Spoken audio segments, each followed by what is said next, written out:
भाव से बाबा को विनय करेंगे। सभी लोग साथ में बोलेंगे तो विनती करें। श्रावण के महीने की कथा है। हृदय से बाबा को अपने मन का भाव कहिए, प्रार्थना करेंगे।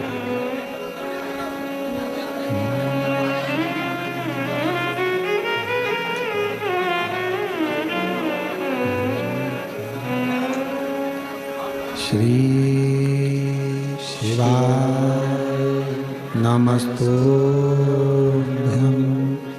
श्री शिवाय नमस्तुभ्यं। श्री शिवाय नमस्तुभ्यं।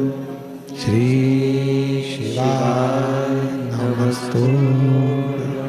श्री शिवाय नमस्तुभ्यं। भोला सब दुख काटो, ओ भोला सब दुख काटो। शिव शंकर जपूं तेरी माला, भोले बाबा जपूं तेरी माला। भोला सब दुख काटो, ओ भोला सब दुख काटो। वेश है मंगल मंगलकारी, वेश है मंगल मंगलकारी। शमशान वासी हमारा, शमशान वासी हमारा। ओ भोला सब दुख काटो, ओ भोला सब दुख काटो। बाबा देवाधिदेव महादेव, भगवान शिव औघड़दानी, त्रिकालदर्शी, कैलाशी, विनाशी भगवान शिव की कथा कर रहे, शिव महापुराण की कथा वर्णन कर रहे। एक बहन जी अभी सियोर आई थी, वो कर रही थी, गुरु जी मेरे पति देव नहीं। तो मैंने कहा तुम्हारे पति देव नहीं तो कौन है? तो कहा मेरे पति देव नहीं महादेव है। फिर मैंने पूछा देव नहीं महादेव है, इसका मतलब क्या है? तो कहा देव हमेशा शांत रहते हैं और महादेव कभी कभी तांडव दिखा देते हैं। तो मेरे पति देव नहीं महादेव है। इनको थोड़ी देर में तो एकदम आएंगे तो शांत रहेंगे, कमरे में बैठेंगे भी मौन रहेंगे। थोड़ी देर चुप रहने के बाद थोड़ा सा भी गड़बड़ दिखा तो इन्होंने सोने से पहले भी बोला, हाल में गए, चिल्लाया, इधर उसको चिल्लाया, बच्चों को चिल्लाया, पत्नी को चिल्लाया, तांडव दिखा दिया। तो मेरे पति, लोगों के पति देव हो सकते हैं पर मेरे पति देव अधिदेव थोड़ी देर में तांडव दिखा देते।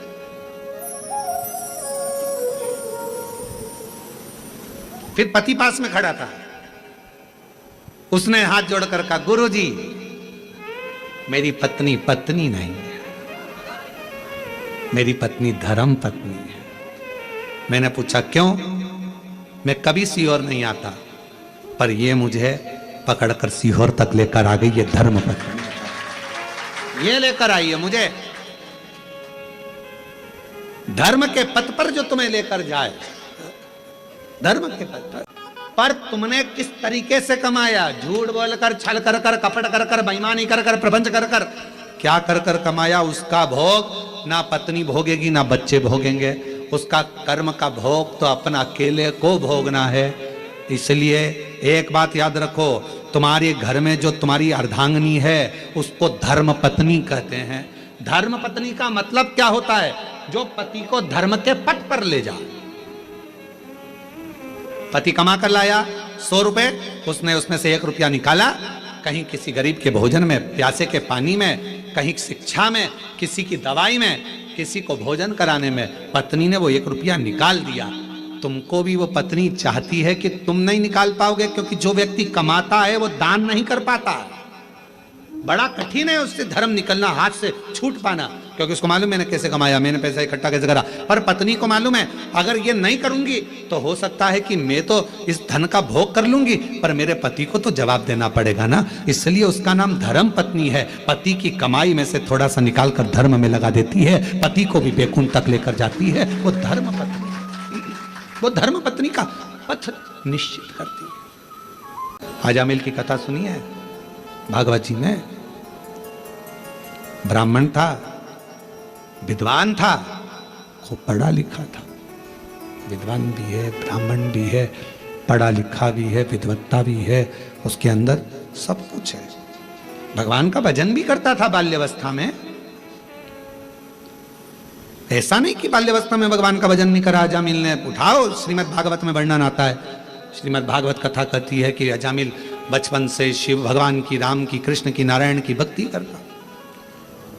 नारायण का भजन करते करते करते करते करते करते समय बीत गया, समय बीत गया और जवानी अवस्था आ गई। और युवानी अवस्था में अजामिल मंदिर जा रहा था। जाते जाते सामने एक वेश्या ने नया मकान बनाया था, बहुत सुंदर भवन।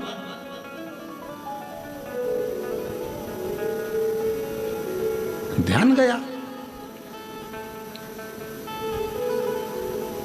अब दिक्कत इस बात की है, अगर अजामिल स्त्री होता तो बात दूसरी थी कि ध्यान भटक जाए। एक बहुत शातिर चोर था, बहुत शातिर, उसको पकड़ना बहुत कठिन था, बहुत कठिन।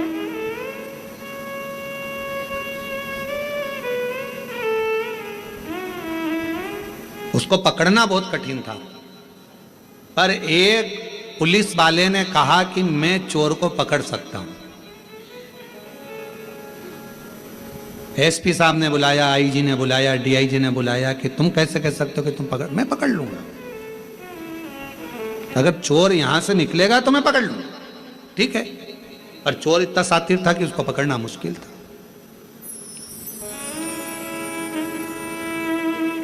अब चोर ने अपने तन को ढक लिया और चोर ने तन को ढककर बुर्खा पहन लिया, चला। और चोर ने बड़ा सुंदर रूप धरकर, कपड़े बदलकर, स्त्री के कपड़े पहनकर चोर जा रहा था। और चोर जाते जाते जाते जाते आगे निकला।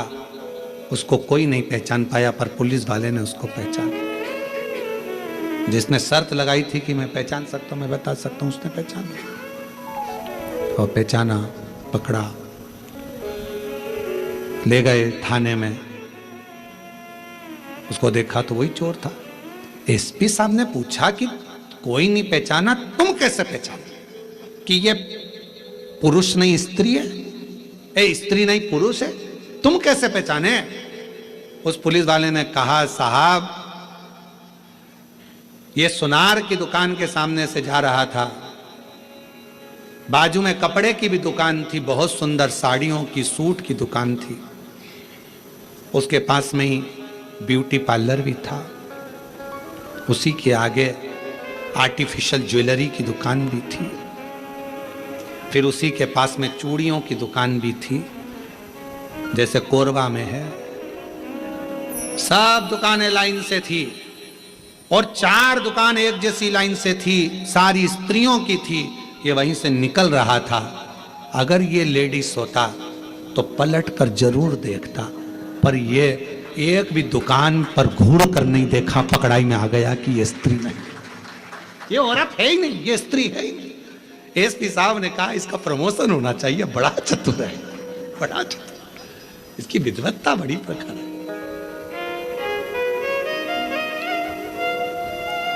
अब अजामिल ब्राह्मण है, अच्छे कुल का है, अच्छी जगह का है, भगवत भजन करने वाला, स्मरण करने वाला, मंत्र जाप, नाम जाप करने वाला, भगवान नाम का कीर्तन करने वाला, भगवत स्मरण करने वाला, मंत्र जाप करने वाला। और वो अजामिल निकल कर जा रहा है और अजामिल का ध्यान चले गया एक वेश्या ने जो भवन बनाया उसकी ओर। बड़ा सुंदर भवन था। अब अजामिल की चित्तवृत्ति में मंदिर जाते जाते अजामिल ने विचार करा कि भवन इतना सुंदर अगर वेश्या ने बनाया है तो वो कितनी सुंदर होगी, उसको एक बार तो देखूंगा। अब रोज मंदिर जाता और रोज 5 मिनट खड़ा होके वेश्या को देखने के लिए ताकता रहता, पर वेश्या भी निकल कर बाहर नहीं आती। 4 दिन 5 दिन निकल गए। अब ये मंदिर लेट जाता, 9 बजे जाने वाला 10 बजे हो गया, 10 से 11 बजे हो गया, 11 से 12 बजे हो गया, 12 से 1 बजे हो गया। मकान ताकता रहता। बस जैसे अजामिल की कथा वैसी अपनी कथा। अपन भी 9 बजे जाते थे, 8 बजे, 7 बजे जाने वाले 6 बजे मंदिर जाते, 7 बजे जाते। कभी कभी मकान को ताकने के चक्कर में झाड़ू लगाना, पोछा लगाना, मेहमान आ रहे, चाकरी आ रही, ये हो गया वो हो गया, 9 बजे जाओ, 9 बजे से 10 बजे। अब मेहमान घर में आ गए, काम इतना सारा पड़ा, 11 बजे मंदिर जाऊंगी, 11 बजे भी टाइम नहीं मिला तो 12 बजे जाऊँ। 12 भगवान भी समझ गए अजामिल का मकान और तेरा मकान बराबर हो गई। देखा, निकल कर लिया। और एक दिन अजामिल ने विचार कर लिया कि अब तो कुछ भी हो जाए, इसको देखे बिगर मंदिर नहीं जाऊंगा। भगवान मन में सोचे, इतनी जिद तू मुझे देखने की पकड़ लेता तो वो वेश्या का मकान जैसा 4 बंगला मैं तेरा बना देता, पर तूने मुझसे नैन नहीं मिलाए, दूसरे से मिलाने की चाह रखी है। दूसरे से तू मुझसे नैन नहीं मिलाए और छोड़ दिया मैंने खाना पीना तेरी याद में, छोड़ दिया मैंने खाना पीना तेरी याद में। मेरे मन में नहीं है धीर सखी में काशी जाऊंगी, काशी जाऊंगी मैं, बनारस जाऊंगी, ओ काशी जाऊंगी मैं, बनारस जाऊंगी। मेरे मन में उठे है पीड़ सखी में काशी जाऊंगी, मेरे मन में उठे है पीड़ सखी में काशी जाऊंगी। मैं जाऊं भगवान के मंदिर। अब जब ही जाऊंगा जब उस वेश्या को देख लूंगा। मकान इतना सुंदर है तो वेश्या कितनी सुंदर। कभी कभी मन में आना चाहिए, तेरी सृष्टि इतनी सुंदर है तो मेरे शंभु तू कितना सुंदर होगा। तुझे देखने की चाह जगे, शिव को देखने की चाह जगे, भगवान शंकर को देखने की चाह जगे। उसने जिद पकड़ ली, वेश्या को देखूंगा। 4 दिन हो गए, वेश्या नहीं निकली। 5 दिन हो गए, मंदिर छूट गया वेश्या के चक्कर में।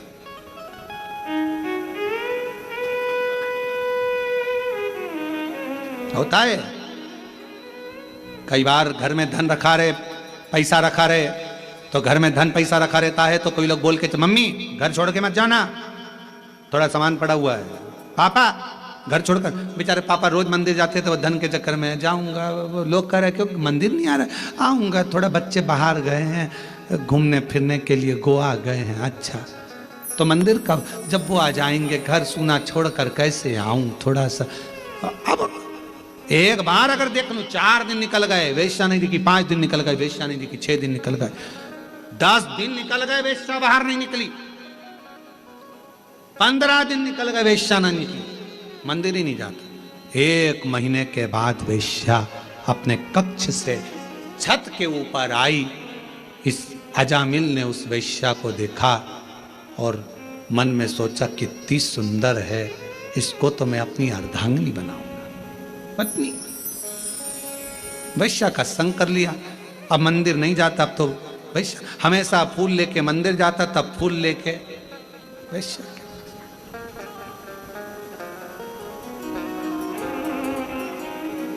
अब उसे कौन समझाए कि पहले मंदिर में फूल चढ़ाता था तो तेरे फूल को वो स्वीकार कर कर तुझे ब्यूटीफुल बना देता था। अब कौन समझाए कि वेश्या के जूड़े में लगा कर फूल तू ब्लेडी फूल हो गया। अब कहां तू ब्यूटीफुल था, कौन समझाए तेरे को। फूल वही है, बस एक लाइन बदल गई, इधर जाना था पहुंच गया उधर, गलत मार्ग की ओर चला गया। वेश्या के साथ रहने लगा, दिन रात 24 घंटे रहता। वेश्या का हृदय उस पर आया, उसका हृदय उस पर आया और शादी कर ली। अच्छा, शादी हो भी गई, बच्चे भी हो गए, पर एक दिन देवताओं की मीटिंग हुई तो भगवान शंकर जी ने कहा भगवान विष्णु से, तुम्हारा भक्त देखो कहाँ चले गया। तो क्या, अब चले तो गया, अब क्या करें। शंकर भगवान कहने लगे, अपनी औलाद अगर गलत मार्ग में पड़ जाती है तो माता पिता उसका संग नहीं छोड़ देते, उसको वापस मार्ग पर लाने के लिए माता पिता कुछ ना कुछ जरूर करते। तो हम क्या करें। शंकर भगवान ने कहा, इसके घर में चौथे नंबर का लड़का होगा, गर्भ में बच्चा है, चलो अपन उसके दरवाजे पर चलते हैं। भगवान संत का रूप रखकर अजामिल के दरवाजे पर आ गए, दरवाजा बजाया, ब्राह्मण देवता दरवाजा खोलो। अजामिल ने दरवाजा खोला, कहा मैं ब्राह्मण तो हूं पर मैंने वेश्या से शादी करी है, इसलिए लोग मेरे घर में नहीं आते, ब्राह्मण संत मेरे यहाँ नहीं आते। तुम क्या चाहते हो। हमें भोजन करना है, भूख लगी है, तुम्हारे गांव में कोई ब्राह्मण का घर नहीं है, भोजन तुम्हारे यहीं करेंगे। मेरी पत्नी वेश्या है, कोई बात नहीं, तेरे से शादी कर कर वो भी ब्राह्मणी हो गई, तू तो भोजन बनवा, मुझे भोजन करना। अजामिल कहने लगे, भोजन तो करा दूंगा, मना नहीं है, पर दक्षिणा नहीं दूंगा 1 रुपया भी। शंकर भगवान मुस्कुराकर भगवान विष्णु की ओर देखकर बोले, दक्षिणा की चाह तो हमको है ही नहीं, और दक्षिणा रखने के लिए हमारे पास जेब भी नहीं है, हम तो कर्पूर गौरम कर्णावतारम संसार सारम, हमें नहीं चाहिए। फिर सोच लो, दक्षिणा नहीं दूंगा, हाँ मत देना, चल भोजन करा। अजामिल ने अंदर पत्नी को आवाज लगाई, भोजन बनाओ, ब्राह्मण संत आए भोजन करेंगे। संत भोजन करे, जैसे ही भोजन कर लिया, भोजन करते से उठ के पेट पे हाथ फेर के शंकर भगवान बोले, अब दक्षिणा दो। इतने में अजामिल बोले, मैंने पहले ही किया था, मैं दक्षिणा नहीं दूंगा। शंकर भगवान मन में संत के वेश में बोले, भैया दक्षिणा बिना तो भोजन लगेगा नहीं, भोजन हम बिना दक्षिणा के तो जाएंगे ही नहीं, क्या दक्षिणा चाहिए। शंकर भगवान मुस्कुरा कर बोले, तेरी पत्नी के गर्भ में बच्चा है, दक्षिणा में बस हमें इतना सा चाहिए कि बच्चा जन्म लेना, इसका तू नाम जो रखेगा नाम नारायण रख देना, और कुछ भी दक्षिणा में नहीं चाहिए, केवल नाम नारायण रख दे और कुछ नहीं चाहिए। अजामिल हंसकर बोला, इतनी सी दक्षिणा, ठीक है, नाम रखता कुछ भी रखता, नारायण रख दूंगा, नारायण नाम रख दिया। देखो भगवान को बदलना होता है तो कैसे बदलता है, नारायण नाम रख दिया। नारायण बड़े हो गए, समय आ गया बड़े, और जब नारायण बड़े हो गए, समय आया, अजामिल बूढ़ा हो गया, यम के दूत दिखने लगे, अंतिम अवस्था आ गई। देखकर दूतों को घबराने लगा, बेटे से प्रेम बहुत था तो आवाज लगाने लगा, बेटा नारायण, बेटा नारायण, बेटा नारायण, जल्दी आ। नारायण नारायण नारायण नारायण पुकारने लगा। जैसे ही पुकारा, बेटा नारायण तो नहीं आया, पर वो विष्णु भगवान नारायण जरूर आ गए और उसका उद्धार कर कर चले, उद्धार कर कर चले। भगवान अगर कृपा करता है तो कैसे, हमारे पूर्व का प्रारब्ध, हमारे पूर्व का कर्म हमको परमात्मा के करीब में लेकर जाता है। याद रखना, ईश्वर का संग मिल रहा है, कथा मिल रही है, मंदिर जा रहे हो, मंदिर में 1 लोटा जल चढ़ा रहे हो, समझ लेना हमारे पूर्व का कर्म अच्छा था, भगवान के करीब में पहुंच गए। धन, सत्ता, सिंहासन, मकान, दुकान, प्रॉपर्टी, प्लाट, सब कुछ, ये सारा और भी ईश्वर का संग और सत्संग, ये पूर्व के प्रारब्ध से ही मिलता है, पूर्व के प्रारब्ध। और कोई पिछले जन्म के अच्छे कर्म मुझे बाबा तेरा साथ मिला, कोई पिछले जन्म के अच्छे कर्म मुझे बाबा तेरा साथ। शिव तत्व कह रहा है, शिलाद मुनि की कथा कह रही है। एक भाग्य, दूसरा समय और तीसरा है कर्म। भगवान शिव ने कहा शिलाद मुनि से,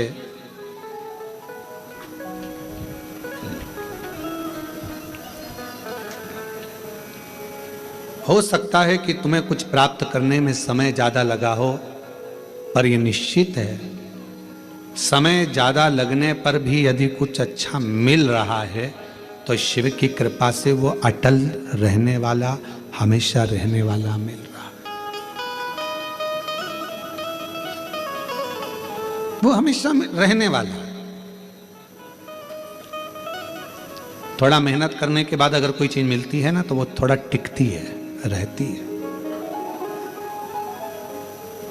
एकदम किसी को कोई चीज मिल जाती है तो वो उसका सम्मान करना भूल जाता है। धन था एकदम मिल गया, बहुत संपदा मिल गई, शोहरत मिल गई, सत्ता मिल गई, वैभव मिल गया, तो वो इतना टिकेगा नहीं।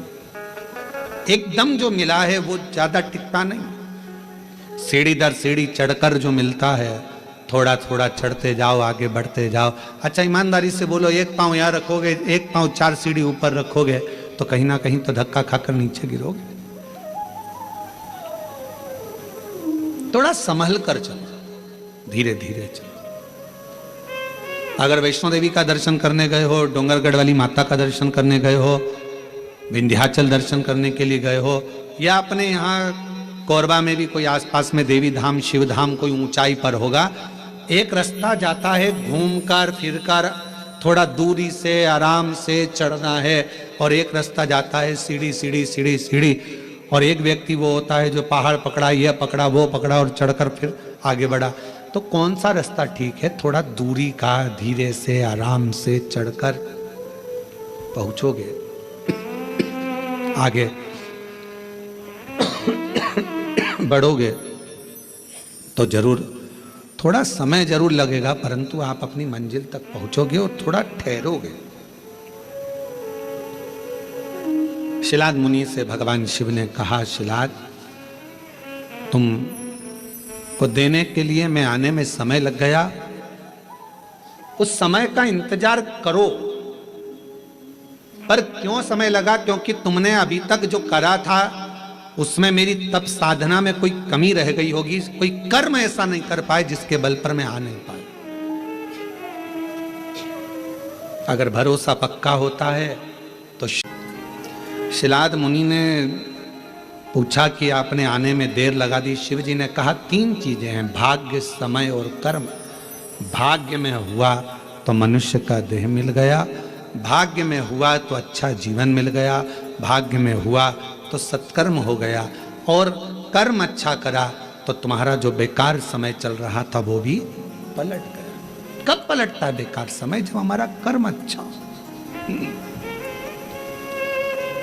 श्रेष्ठ कर्म करो, अपने कर्म को श्रेष्ठ करने का प्रयास करो। जब अपना कर्म हम श्रेष्ठता के साथ करेंगे तो भाग्य को पलटने में देरी नहीं लगेगी और समय को पलटने में देरी नहीं लगेगी। भाग्य को बदलने में तुम्हारे विश्वास की बहुत जरूरत पड़ती है।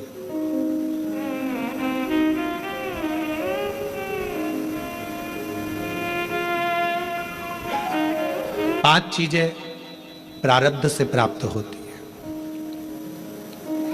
पूर्व में जो तुमने अच्छा करा होगा तो 5 चीजें मिलती है।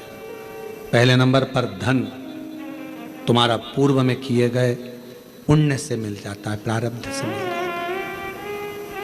है। दूसरे नंबर पर है सत्ता।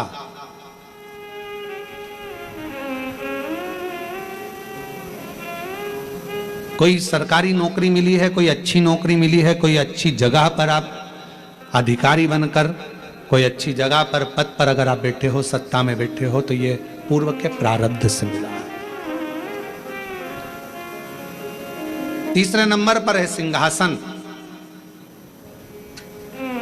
आप कोई उच्च पद पर बैठे हो, कोई ऊंची कुर्सी पर बैठे हो, सिंहासन पर बैठे हो, यह भी पूर्व के प्रारब्ध से, कोई अच्छे कर्म से हमको प्राप्त हुआ है।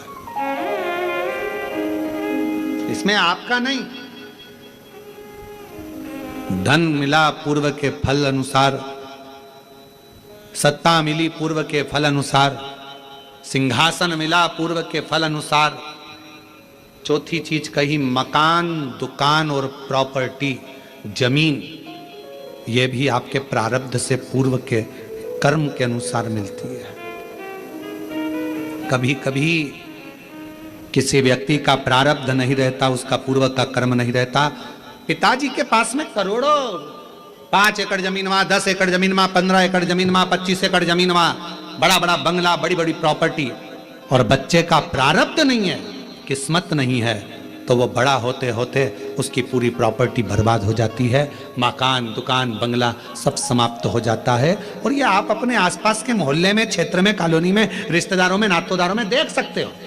अगर प्रारब्ध में नहीं है तो वो बर्बाद हो जाएगा, मिलेगा ही नहीं। बाप ने भले जोड़ी हो, पिता ने भले जोड़ी हो, और अगर तुम्हारे प्रारब्ध में है, तुम्हारे किस्मत में है, तुम्हारे पूर्व के कर्म तुमने करा है, तो एक प्लाट नहीं, 2 प्लाट नहीं, मकान नहीं, दुकान नहीं, सब कुछ बढ़ता चले जाएगा। भले तुम्हारे पास में धन है कि नहीं है, पर धीरे धीरे संपदा, प्रॉपर्टी, दुकान मकान ये सब बढ़ेगा। ये प्रारब्ध से।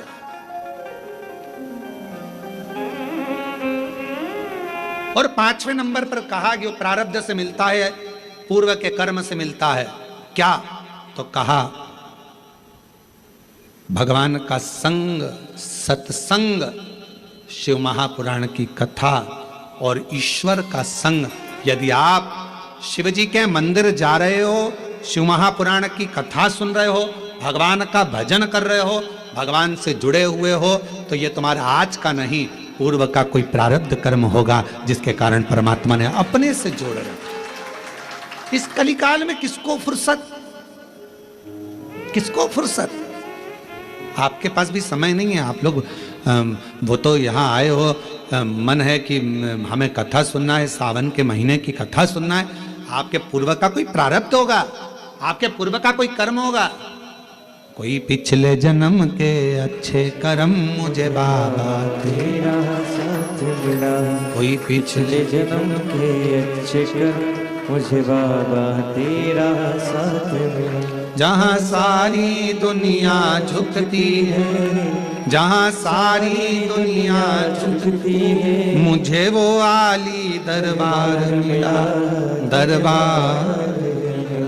कोई पिछले जन्म के अच्छे कर्म मुझे बाबा तेरा साथ मिला। कोई पूर्व का कर्म होगा, अच्छा होगा, कोई पूर्व में कोई प्रारब्ध तुम्हारा अच्छा होगा, इसलिए भगवान के सत्संग से, कथा से, स्मरण से तुम जुड़े हुए हो।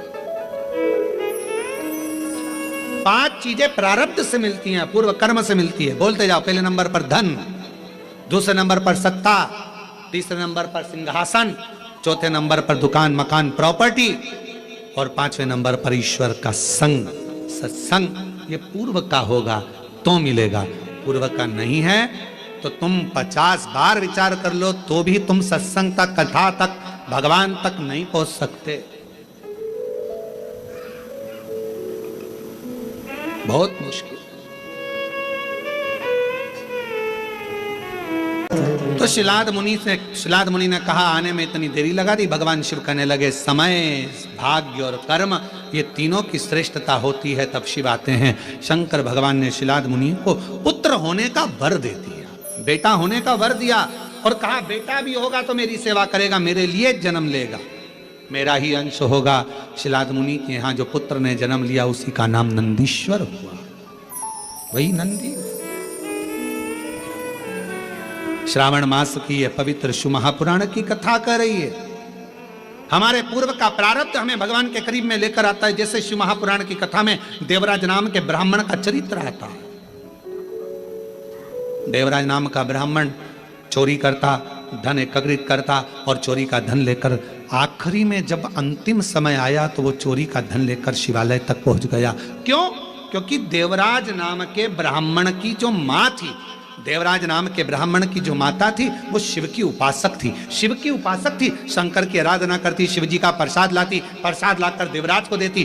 प्रसाद की मूलता, शंकर भगवान पर चढ़े हुए जल की मूलता, शंकर भगवान पे चढ़ी बेलपत्र की मूलता, शंकर भगवान को लगाए गए भोग प्रसाद की मूलता बहुत होती है महाराज।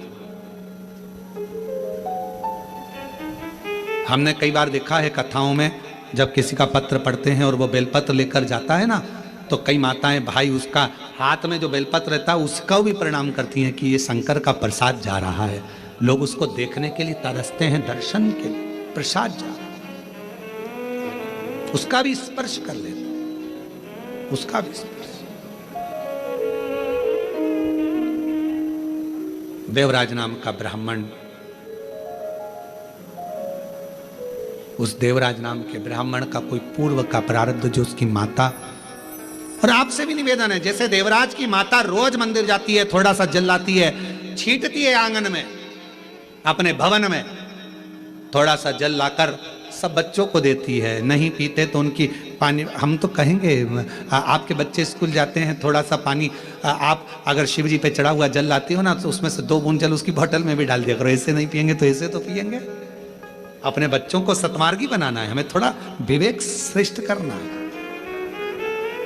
एक छोटी सी गोली पेट के दर्द को ठीक कर देती है, एक छोटी सी गोली सिर के दर्द को ठीक कर देती है, तो एक बूंद जल शंकर का चढ़ा हुआ, एक बूंद जल अगर बच्चों को पिलाया जाए तो उसका भाग्य का भी श्रेष्ठता उत्पन्न कर देते हैं। एक और ज्यादा नहीं तो सावन के महीने में तो नियम बनाओ, बच्चों को रोज मंदिर भेजो।